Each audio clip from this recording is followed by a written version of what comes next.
অলপ দিনৰ পিছত আমাৰ দলৰ নেতৃত্বই সিদ্ধান্ত ল'ব আৰু যি সিদ্ধান্ত লৈ আমি মানি ল'ম। কিন্তু সঁচাকৈ ক'বলৈ গ'লে যোৱা 6 মাহৰ ভিতৰত বিজেপি মানুহবোৰে বিজেপি মন্ত্ৰীসকলে ইমান বাৰ মোৰ নাম লৈ আছে, মোকে আমনি লাগিছে। মই নিজৰ নাম শুনিয়ে মই এতিয়া আমনি পাইছোঁ। বিজেপি ইমান বাৰ তেওঁলোকৰ চৰ্চা চলি আছে, কিন্তু আজি বিজেপি দলৰ সাংসদসকলৰ চাপ মোকতো দুখ লাগিছে। চাহ জনগোষ্ঠীৰ এজন মন্ত্ৰী আমি দিল্লীত দেখা পাইছিলোঁ, ৰামেশ্বৰ তেলী ডাঙৰীয়া। আজি সেই চাহ জনগোষ্ঠীৰ প্ৰতিনিধিজনক আজি টিকেট কৰ্তন কৰি দিলে। কি কাৰণত কোনোৱে তাৰ স্পষ্টীকৰণ দেখা নাই, পোৱা নাই। আমাৰ দিনততো ঘাটোৱাৰ ছাৰ, আমাৰ কংগ্ৰেছ চৰকাৰ দিনত ঘাটোৱাৰ ছাৰ আমাৰ চাহ জনগোষ্ঠীৰ যেন শক্তিশালী মন্ত্ৰী আছিলে, কেন্দ্ৰীয় চৰকাৰত ডনৰ মন্ত্ৰী আছিলে। কিন্তু বৰ্তমানৰ বিজেপি চৰকাৰত ৰামেশ্বৰ তেলী ডাঙৰীয়া যদিও জুনিয়ৰ মন্ত্ৰী আছিলে, মিনিষ্টাৰ অফ ষ্টেট আছিলে, তথাপিও মন্ত্ৰী আছিল। কিন্তু আজি সেই সুবিধাটো তেওঁলোকে চাহ জনগোষ্ঠীৰ পৰা কৰ্তন কৰিলে। মই ভাবোঁ আমাৰ প্ৰাৰ্থী তালিকা যেতিয়া আহিব সেইখিনি কথা আমি পাতিম, কিন্তু অলপ বিজেপি প্ৰাৰ্থী তালিকা লৈও অলপ আলোচনা কৰাটো প্ৰয়োজন। কিয়নো আজি তেওঁলোকে চাহ জনগোষ্ঠীৰ প্ৰতিনিধিসকলৰ সংখ্যা কৰ্তন কৰি দিছে। এজন কামাখ্যা প্ৰসাদ তাছা ৰাজ্যসভাত আছিলেই, আৰু এজন লোকসভাত পল্লৱ লোচন দাস আছিল। ৰাজ্যসভাত এজন চাহ জনগোষ্ঠীৰ প্ৰতিনিধি থাকক, লোকসভাত এজন চাহ জনগোষ্ঠীৰ প্ৰতিনিধি তেওঁলোকে পঠাবলৈ চেষ্টা কৰক, কিন্তু তেওঁলোকে নকৰিলে। এনেধৰণৰ ধাৰাবাহিকভাৱে অপমানিত হৈছে চাহ জনগোষ্ঠীৰ ৰাইজ। আৰু মই ভাবোঁ ইয়াত ক'ৰবাত মুখ্যমন্ত্ৰী হিমন্ত বিশ্ব শৰ্মা ডাঙৰীয়াৰ ব্যক্তিগত ৰণকৌশল জড়িত হৈ আছে। যিদৰে ৰণকৌশল ব্যৱহাৰ কৰি তেওঁ প্ৰাক্তন মুখ্যমন্ত্ৰী সৰ্বানন্দ সোণোৱাল ডাঙৰীয়া এজন জনজাতিৰ মুখ্যমন্ত্ৰীক ৰাজনৈতিকভাৱে দুৰ্বল কৰিলে। আজি পুনৰবাৰ আজি চাহ জনগোষ্ঠী যে ৰাজনৈতিক মৰ্যাদা বা ৰাজনৈতিক যে এটা আশা তেওঁলোকৰ আছে, সেইটো তেওঁলোকে শেষ কৰিলে। ইয়াৰ উত্তৰ মই আশা কৰোঁ মোক দিব নালাগে, নিজৰ দলৰ চাহ জনগোষ্ঠীৰ অঞ্চলৰ কৰ্মীখিনিক মুখ্যমন্ত্ৰীয়ে দিব, সেইটোৱে মোৰ আহ্বান থাকে।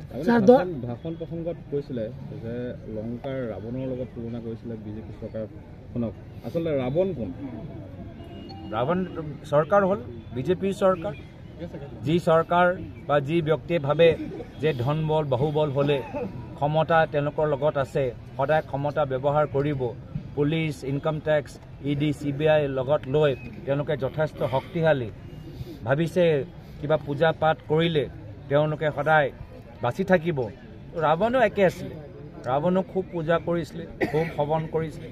ৰাৱণো খুব শাস্ত্ৰৰ বাবে যথেষ্ট জ্ঞানী, খুব গুণী, খুব তেওঁলোকৰ এটা প্ৰতিভা আছিল।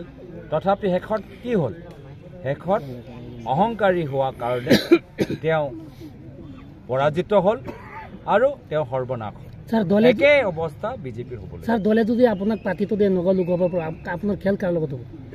দলে যদি মোক প্ৰাৰ্থীত্ব নিদিলেও মই 14টা সমষ্টি বিজেপিৰ বিৰুদ্ধে মই সংগ্ৰাম কৰি যাম আৰু ৰাজনৈতিকভাৱে নিজৰ দলটোক আৰু সক্ৰিয় কৰি যাম। ইতিমধ্যে ইউপিএ প্ৰধান বদৰুদ্দিন আজমলীয়া ডাঙৰীয়া কৈছে নগল উপ সমষ্টিখন মিয়া সমষ্টি আৰু ইয়াৰ পৰা মিয়া সাংসদ নিৰ্বাচিত হ'ব। সেইটোৱে মোক নিজৰ বক্তৃতাত ক'লোঁ যে বদৰুদ্দিন আজমল ডাঙৰীয়া আৰু হিমন্ত বিশ্ব শৰ্মা ডাঙৰীয়া কথাবোৰ একেই। কংগ্ৰেছ দলে হিন্দু মিয়া ৰাজনীতি নকৰে। এই হিন্দু মিয়া ৰাজনীতি বিজেপি। বদৰুদ্দিন আজমলে এটা কথা স্পষ্ট, আজি এদিন পূৰ্বে ঢিঙলৈকে আহিছিলে, তাত সেই মিটিংখনত এটা কথা কৈছে যে তেওঁলোকৰ এই সমষ্টিটো অলৰেডি তেওঁলোকে ঘোষণা কৰিলেই জিকিল বুলি, আৰু প্ৰক্ষেপিত প্ৰাৰ্থী আমিনুল ইছলামক সেই একে কথাই ক'লে।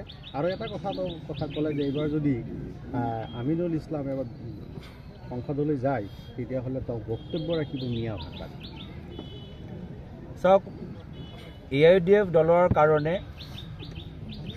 মুখ্যমন্ত্ৰী হিমন্ত বিশ্ব শৰ্মা ডাঙৰীয়া কামবোৰ যথেষ্ট ভাল